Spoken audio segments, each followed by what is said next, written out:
ఇప్పుడు ఫస్ట్ కొన్ని జాబ్స్ అయితే రిస్క్‌లో ఉన్నాయి. అవేంటో మీకు చెప్తాను. మనం ఈ ఏఐ టెక్నాలజీని నేర్చుకొని దీంట్లోనే మనం వర్క్ జేసుకోవాలనమాట. సో, దీనికి భయపడాల్సిన అవసరం అయితే లేదు.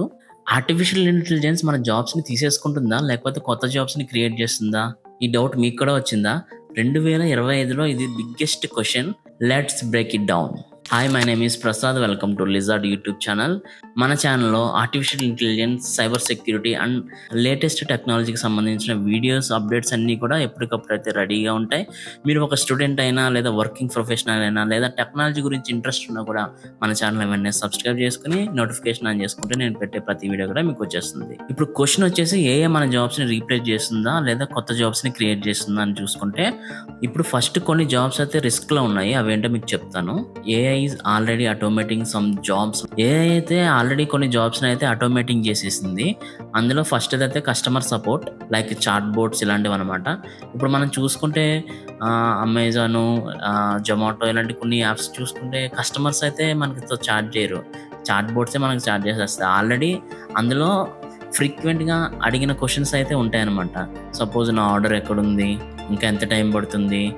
ఎట్లా రీఫండ్ చేయాలి? ఎట్లా క్యాన్సిల్ చేయాలి? ఇలా చాలామంది ఫ్రీక్వెంట్‌గా అడిగిన క్వెషన్స్‌కైతే ఏఐ చాట్ బోట్ అనేది ఆటోమేటిక్‌గా రిప్లై ఇచ్చేస్తుందనమాట. మన ఆర్డర్ డీటెయిల్స్ ఏంటి? మన ఆర్డర్‌ని ఎట్లా ట్రాక్ చేయాలంటే అది ఆటోమేటిక్‌గా మనకి రిప్లై ఇచ్చేస్తుంది. సో, ఇలాంటి జాబ్స్ ఇదివరకైతే హ్యూమన్స్ చేసేవారు. ఇప్పుడైతే హ్యూమన్స్ అవసరం లేదనమాట. ఏఐ ఆటోమేటిక్‌గా మనకి రిప్లై ఇచ్చేస్తుంది. సో, ఇలాంటి జాబ్స్ అనేవి రిస్క్‌లో ఉంటాయి. అండ్ సెకండ్‌ది వచ్చేసి data entry and basic admin work. ఇప్పుడు డేటా ఎంట్రీ అంటే ఏంటి? మనం యాక్చువల్‌గా ఒక డేటా ఇచ్చి మనం ఎంటర్ చేసుకుంటాం. ఇదివరకైతే కంప్యూటర్స్ ఉండేవి. మాన్యువల్‌గా హ్యూమన్స్ అయితే ఎంటర్ చేయాలి. ఇప్పుడైతే ఏముంది, మనం స్కాన్ చేసినా సరే, లేదంటే ఒక ఫోటో తీసి ఇచ్చినా సరే, దాన్ని ఒక పీడీఎఫ్ కింద ఆటోమేటిక్‌గా ఒక క్లమ్జీగా ఉన్న డేటాని ఒక మంచి ఫార్మాట్‌లో మనకి ఇచ్చేస్తుందనమాట అవుట్‌పుట్. అది కూడా తక్కువ టైంలో ఇచ్చేస్తుంది. ఇప్పుడైతే మనకి డేటా ఎంట్రీ అనేది చాలా ఈజీ అయిపోయింది. అలాగే ఆ డేటాని మనకి ఎలా కావాలంటే అలా కస్టమైజ్ చేసుకోవచ్చు. అంటే మనకి చార్ట్స్ రూపంలో చేసుకోవచ్చు. ఎంత ఈజీ అయిపోయిందంటే అది కూడా చాలా ఫాస్ట్‌గా అయిపోతుందనమాట. అందుకే ఇలాంటి జాబ్స్ కూడా రిస్క్‌లో ఉన్న జాబ్స్‌లో డేటా ఎంట్రీ కూడా ఒకటి. అండ్ థర్డ్ వన్ వచ్చేసి రొటీన్ కంటెంట్ రైటింగ్ అనమాట.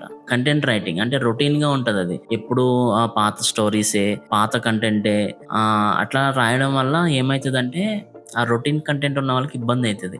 ఇప్పుడు చాట్‌జీపీటీని మనం ఏదన్నా ఒక స్టోరీ అడిగామనుకోండి, ఏం చేస్తది? మంచి బ్యూటిఫుల్‌గా స్టెప్ బై స్టెప్ ఇక్కడ ఇది చేయాలి. ఫస్ట్ స్టెప్ ఇది, సెకండ్ స్టెప్ ఇది, సెకండ్ స్టెప్ ఇదని చాలా నీట్‌గా డీటెయిల్‌గా ఇస్తదనమాట. సో, ఇలా ఎవరైతే రొటీన్‌గా కంటెంట్ రైటింగ్ రాస్తారో వాళ్ళకి కొంచెం ఎఫెక్ట్ అయితది ఈ ఏఐ వల్ల. ఎందుకంటే చాట్‌జీపీటీలోనే మనకి మంచి మంచి స్టోరీస్ ఎలా చేసుకోవాలి, దాన్ని వీడియో కింద ఎలా కన్వర్ట్ చేయాలి, ఇమేజ్ కింద ఎలా కన్వర్ట్ చేయాలనేది విత్ ప్రాంప్ట్‌తో సహా ఇచ్చేస్తుంది. సో, ఇలాంటి జాబ్స్ కూడా రిస్క్‌లో ఉంటాయి. అండ్ ఫోర్త్ వన్ వచ్చేసి manufacturing and repetitive factory jobs అనమాట. అంటే మ్యానుఫ్యాక్చరింగ్‌లో ఏదన్నా రిపిటేటివ్ ఫ్యాక్టరీ జాబ్స్ అంటే మళ్ళీ మళ్ళీ అదే చేస్తామన్నమాట. అంటే ఇప్పుడు మనం ఒక ప్యాకెట్ ఉంది. ప్యాకెట్ నుంచి ఇలా తీసేయాలి. మ్యానుఫ్యాక్చరింగ్ యూనిట్స్‌లో ఇట్లా తీసి ఇలా ఎయాలి, తీసి ఇలా ఎయాలి. ఇలాంటి రిపిటేటివ్ అనేవి మనకు రోబోటిక్స్‌లో మనకి రోబోట్స్ చేసేస్తాయి. సో, ఇలాంటివి హ్యూమన్ కంటే రోబోట్స్ చాలా ఫాస్ట్‌గా చాలా త్వరగా, చాలా తక్కువ టైంలో, తక్కువ ఖర్చుతో చేసేస్తాయన్నమాట. సో, ఇలాంటివి కూడా చాలా రిస్క్ అనమాట. ఆల్రెడీ ఏఐ వీటిని రీప్లేస్ చేసేసింది. ఇంకా కొంచెం అక్కడక్కడ ఉన్నాయన్నమాట అంతే. ఇప్పుడు సేఫ్‌గా ఉన్న జాబ్స్ ఏంటో చూసుకుందాం. ఏఐ కొన్ని జాబ్స్‌నైతే రీప్లేస్ చేయవనమాట. సో, అలాంటి జాబ్స్ ఏమున్నాయంటే ఫస్ట్ క్రియేటివిటీ ఉంటది. క్రియేటివిటీ అంటే ఏంటి? ఆర్ట్స్‌లోకి వస్తదనమాట. సపోజ్ నేను ఫోటోగ్రాఫర్‌ని అనుకోండి. సో, నేను ఫోటోగ్రాఫర్‌నయితే లైటింగ్ ఎక్కడి నుంచి చూసుకోవాలి? సబ్జెక్ట్ ఏంటి? ఫోర్‌గ్రౌండ్ ఏంటి? బ్యాక్‌గ్రౌండ్ ఏంటి? లైటింగ్ ఎంతుంది? ఎక్కడ ఏం సెటప్ జేసుకోవాలి? అపేచర్ ఎంత పెట్టుకోవాలి? షట్టర్ స్పీడ్ ఎంత పెట్టుకోవాలి? ఇవన్నీ నేను థింక్ జేసుకొని ఫోటో తీయాలి యాస్ ఎ ఫోటోగ్రాఫర్‌గా. అది ఏఐ అయితే చేయలేదు. ఏఐకి అంత క్రిటికల్ థింకింగ్ అయితే అప్పుడే రాలేదనమాట. సో, సేఫ్‌గా ఉన్న జాబ్‌లో ఫస్ట్‌దైతే ఏఐ అండ్ ప్రాంప్ట్ ఇంజినీరింగ్.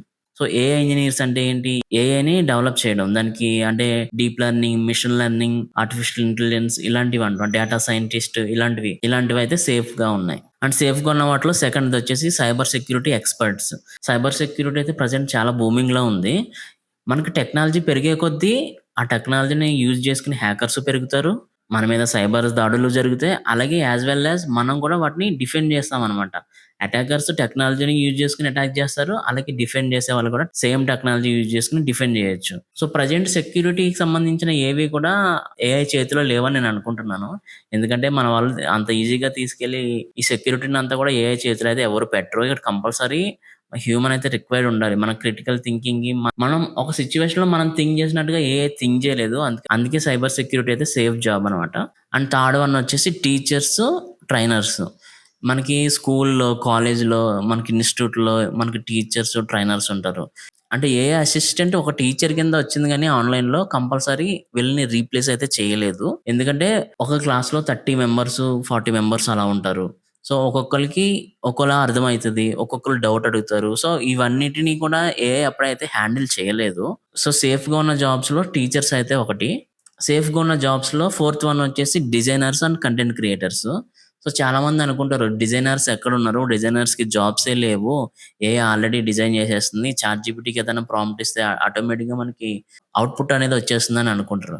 కానీ ఈ డిజైనర్స్ ఎప్పుడు సేఫ్‌గా ఉంటారు? ఏఐ టూల్స్‌ని యూజ్ చేసినప్పుడు మాత్రమే వీళ్ళు సేఫ్‌గా ఉంటారనమాట. సో, ఏదైనా డిజైన్ చేయాలంటే మనం ఏఐ హెల్ప్ తీసుకొని కంపల్సరీగా దాని ప్లాన్ ఏంటి? దాని థీమ్ ఏంటి? దానికి కలర్ థియరీ ఏంటి? ఏ కలర్స్ వాడాలి? అనేది కంపల్సరీ మనం ఏఐ టూల్స్ వాడైతే తెలుసుకోవాలి. తెలుసుకున్న తర్వాత సేమ్ మనం అలా డిజైన్ చేసుకోవాలి. మనం ఎప్పుడైతే ఏఐ టూల్స్‌ని మన టూల్ కింద ఉపయోగించుకుంటామో అప్పుడే డిజైనర్స్‌కి, క్రియేటర్స్‌కి కూడా సేఫ్ జాబ్ ఉంటది. అండ్ ఇంకొక థింగ్ ఏంటంటే మనకి టెక్నాలజీ అప్‌డేట్ అయితూనే ఉంటుంది.